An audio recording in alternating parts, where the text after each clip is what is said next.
మన ముకుంద జ్యువెలర్స్ కొత్త బ్రాండ్ పూర్వి అందమైన 18 గ్రామ్స్ బంగారు ఆభరణాలు దుబాటు ధరల్లో వివరాలకు సంప్రదించండి.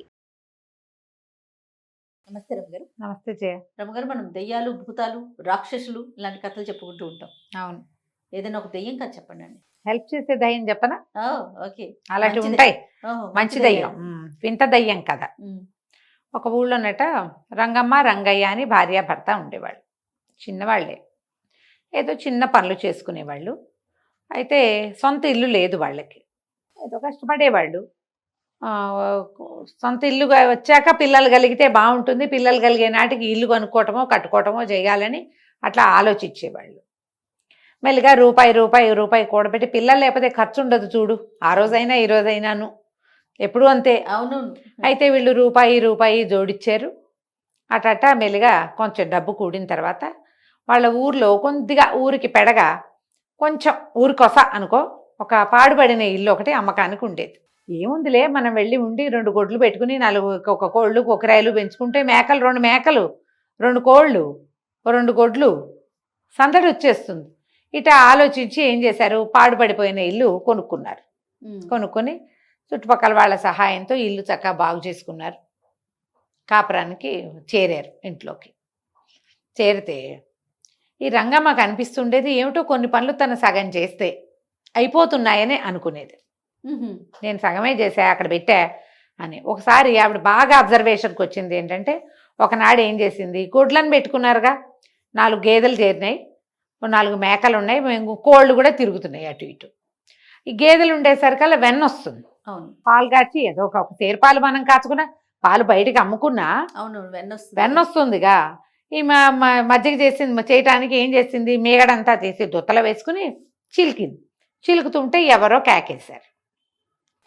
మజ్జిగ మీగడలో కవ్వం పెట్టడం జ్ఞాపకం ఉంది, చిలుకుతూ ఉండగానే పిలిచారని కూడా గుర్తుంది. ఈ లోపల ఎవరో కేకేశారు. వాకిట్లో ఏదో తగాదా అవుతుందో ఏదో చూద్దామని మజ్జిగ గిన్నెను మీగడ దుత్తాను కవ్వము వదిలిపెట్టి రంగమ్మ లేచి బయటికి వెళ్ళింది. చాలాసేపటికి లోపలికి వచ్చింది. ఏం చేస్తోందో మర్చిపోయింది. మామూలుగా మనం కూడా చేతిలో పని వదిలిపెడితే ఏం చేస్తామని ఆలోచిస్తామా? కాస్త అటు ఇటు చూస్తే ఏం కనపడింది, మజ్జిగ కుండకేమో మూత పెట్టుంది, వెన్నకేమో వెన్న కోసం చిన్న దుత్త ఒకటి పెట్టుకుంది. మజ్జిగది ఇట్ట ఇట్ట ఉంటుంది, కాస్త కుండగా ఉంది. పక్కన ఇంత దుత్త లాంటిది ఒకటి ఉంది, కొద్దిగా పొట్టిది. వెన్న అందులో పెట్టుంది. నేనేం చేశాను, వెన్న తీసానా, చేతులు చూసుకుంటే జిడ్డుగా లేవు. వెన్న తీస్తే చేతులు జిడ్డవా? ఊళ్ళల్లో ఏం చేసేవాళ్ళు అంటే ఇప్పట్లాగా మన ఓసీడీలు అప్పుడు ఉండేవి కాదుగా. వెన్న తీసి ఆ గిన్నెలో వేసాక ఓ మాట అట ఇట్ట కడిగేసుకుని కాస్త నీళ్ళు పోసి కడుక్కుని కొద్దిగా ఈ వెన్నని చేతులకో పిక్కలకో పాదాలకో రాసుకునేవాళ్ళు, లేకపోతే నెత్తికో చేసేవాళ్ళు. అట్లా చేయి చూస్తే జిడ్డు లేదు, వెన్న తీస్తే జిడ్డు ఉండదు. వేళ సందునైనా జిడ్డు ఉండాలిగా, జిడ్డు లేదు. నేనే తీసానా, నేను వెన్న తీయలేదే. కవ్వంతో చిలికిన జ్ఞాపకం ఉంది. తను వెన్న ఎక్కడ తీస్తుందో మజ్జిగ చిందులు ఉన్నాయి, చుట్టూతా ఉంటాయి. వెన్న తీసే చోట వాసన కూడా వేరేగా ఉంటుంది కదా, అది ఉంది. కానీ వెన్న తీసిన జ్ఞాపకం లేదు, చేతులు జిడ్డు లేవు, వెన్న మాత్రం దుత్తలో పెట్టింది. సాయంత్రం మొగుడు రాగానే చెప్పింది, ఏమయ్యో నేను వెన్న తీయలేదు, నేను వచ్చేసరికి తీసి పెట్టిందంటే పక్క నవ్వాడు మొగుడు. ఇంకా నయ్యం, ఎవరో తీసి పెట్టారన్నావు కాదు, మతిమరుపు దానివి అవుతున్నావు, ఇట్లాంటి మాటలు మాట్లాడబాక, ఎవరైనా వింటే ఏమనుకుంటారు, ఇంకా నయం లే, తీసేసి ఉంటావు నువ్వు, అసలు ఆ చేత్తో ఆ పని చేస్తావు, నీ సంగతి నాకు తెలీదు. ఆవిడ అమ్మాయి ఏ చేత్తో ఆ పని చేసేసే రకం. నేను లేచెళ్ళానయ్యా అంటే ఆ మొగుడు పడినివ్వాలి. ఆ రంగయ్య ఊరుకుంది. కానీ అనిపించేది ఏదైనా తను విడిచిపెట్టిన పని మాత్రం అది పూర్తవుతోంది. వెన్నది స్పష్టంగా తెలిసింది, మిగిలినవి అంత అస్పష్టంగా ఉండేవి, తెలిసేవి కాదు, కానీ అనిపించేది. కొన్నాళ్ళకి అమ్మాయి గర్భవతి అయింది. గర్భవతి అయితే ఏదో అటా ఇటగే పనులు చేసుకునేది. సరిగ్గా తను చెయ్యలేని ప్రతి పని పూర్తవుతున్నట్టుగా బాగా తెలుస్తూ ఉండేది. సహాయం ఎవరు లేరు, కానీ పని పూర్తవుతుంది. దూడను వదిలేస్తే ఎవరో కట్టేసినట్టు, కోళ్ళకి గింజలు జల్లినట్టు, కోళ్ళని బుట్ట కింద పెట్టినట్టు. నేనే పెట్టానా ఏమో గుర్తులేదు. పైగా ఈ గర్భాలసత్వం కడుపుతూ ఉంటే పెద్ద నెలలు వచ్చాక ఏం చేశామో ఏం చేయలేదో మర్చిపోతారు. ఇక్కడ 36 పనులు ఉన్నాయి, పల్లెటూరు పనులు కదా, మనకు మళ్ళీ 2 ప్లాన్డ్ పనులు కావు. దాంతో అనిపిస్తూనే ఉండేది, బెదురుగా ఉండేది. సరే పూరిటికి ఎవరైనా సాయం కావాలని రోజు అన్నా భర్త ఒప్పుకునేవాడు కాదు. సాయం కావాలి మనిషి. ఎవరు కావాలంటే వీళ్ళకి ఈ ఊరికి 2 ఊళ్ళ అవతల వాళ్ళ అమ్మ ఉండేది. అమ్మకి ఉత్తరం రాయించి ఇచ్చారు, పురుటికి సహాయం రమ్మని. వస్తుంది వస్తుంది, ఇవాళ వస్తుంది, రేపు వస్తుంది అని చూశారు. ఇక రేపు నిప్పులు వస్తాయనగా ముందు రోజు సాయంత్రం వాళ్ళ అమ్మ వచ్చింది, వెంకమ్మ అమ్మ వచ్చింది. బాగానే ఉంది. తెల్లవారేసరికి పురుటి నిప్పులు వచ్చాయి, పిల్లవాడు పుట్టాడు. మరి అమ్మాయి ఎక్కడ పనులు అక్కడ వదిలిపెట్టి వచ్చానే, మళ్ళా వస్తాను, పురుడు వచ్చేసింది కాబట్టి పిల్లవాడిని నువ్వు కాస్త చూసుకోగలుగుతావు, మీ ఆయన సహాయం చేస్తాడులే అని వెంకమ్మ వెళ్ళిపోయింది. పురుటాలను సర్దింది, చంటి పిల్లాన్ని సర్దేసింది, కావలసినవన్నీ పెట్టింది, ఈ కారాలు అవి ఏవో కొట్టింది. తింటారు కదా కొంచెం కాస్త ఒంటిపళ్ళు అవి. వెళ్ళింది. వెళ్ళిన వెంకమ్మ మర్నాడు మధ్యాహ్నానికి వచ్చేసరికి ఆశ్చర్యపోయారు. అదేమిటమ్మా మళ్ళీ వచ్చావు అని అడిగింది.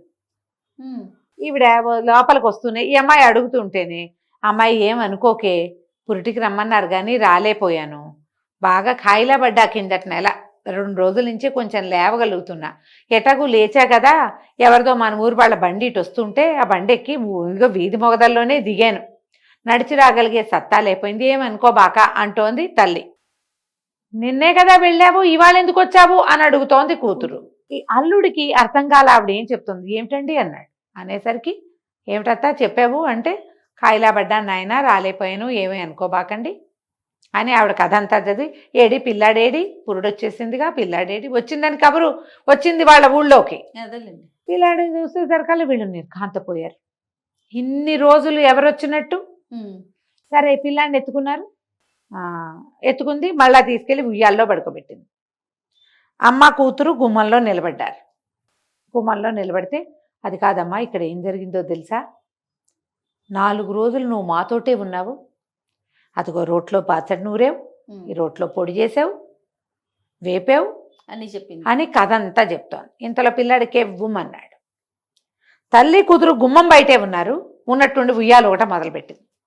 ఓహో, ఉయ్యాలు ఊగుతోంది. ఊగుతుంటే పిల్లాడు ఏడు పండసాడు, తల్లి కూతురు బిగుసిపోయారు. మనం ఇక్కడ ఉండగా ఉయ్యాలు ఎట్టా ఊగింది, పిల్లాడు ఏడవగానే ఉయ్యాలు ఊగిందంటే పిల్లాడి పక్కనే ఎవరో ఉన్నట్టు కాదు, అంతే. తారెత్తిపోయింది. ఒక్కంగలో వెంకమ్మ రంగమ్మ ఇద్దరు ఉయ్యాల దగ్గరికి పడ్డారు. పిల్లాడిని ఎత్తుకుని అమ్మో అని బయటకు వచ్చేశారు. నిద్రపోతున్నాడు పిల్లాడు. ఒకసారి నిద్రలో కదిలికెవ్వమన్నాడు, ఉయ్యాలు ఊపేసరికి నిద్ర పట్టేసింది బడికి. ఇద్దరు గజగజ వణుకుతూ పంచలో నుంచునున్నారు. ఈ కథ అంతా వినేసరికి మరి వెంకమ్మ గారు భర్త అయితే నమ్మేవాడు కాదు, ఇప్పటికి చాలాసార్లు జరిగింది. అవునవును, చాలాసార్లు అయింది. ఆ అమ్మాయి చెప్పినా రంగమ్మ చెప్పినా అతను నమ్మల. ఇప్పుడు అత్తగారు ఆరోపణ, మొన్న నిన్న వెళ్ళి ఇవాళ రావడం, నేను ఇవాళే వస్తున్నానంటాం, ఇక నమ్మాల్సి వచ్చింది. పైగా అతను గుమ్మాలకి ఎదురుగుండా నుంచునుండగానే చూశాడు ఉయ్యాలు ఊగటం. సరే ఎవరినైనా భూత వైద్యుడిని తెస్తానంటే తల్లి పిల్ల ఇంకా లోపలికి వెళ్ళాల, పిల్లాన్ని ఎత్తుకుని వాకిటోనే నుంచునున్నారు. భూత వైద్యుడిని పిలిచారు. ఆయన లోపలికి వచ్చి చూశాడు ఇల్లంతా. పాత ఇల్లు కదా, ఇక్కడ ఆశ్రయించుకుని ఉంది, ఏం జరిగిందో చెప్పండి అన్నాడు.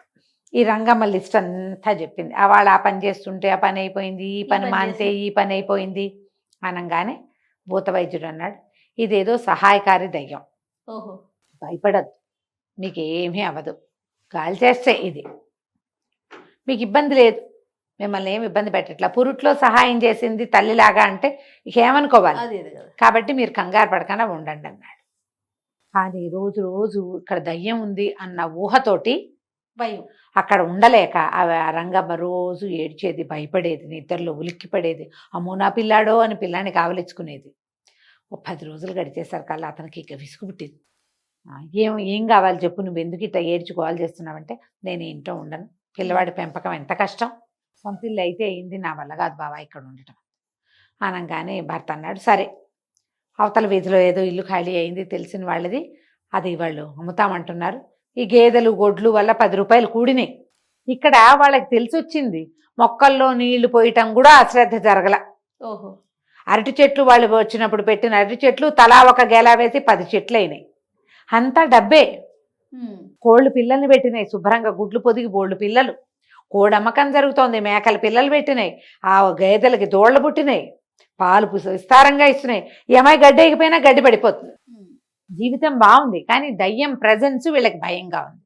ఇల్లు మారిపోయారు. ఇల్లు మారిపోతే సరే వెళ్ళి ఆ ఇంట్లో పాలు పొంగించుకున్నారు.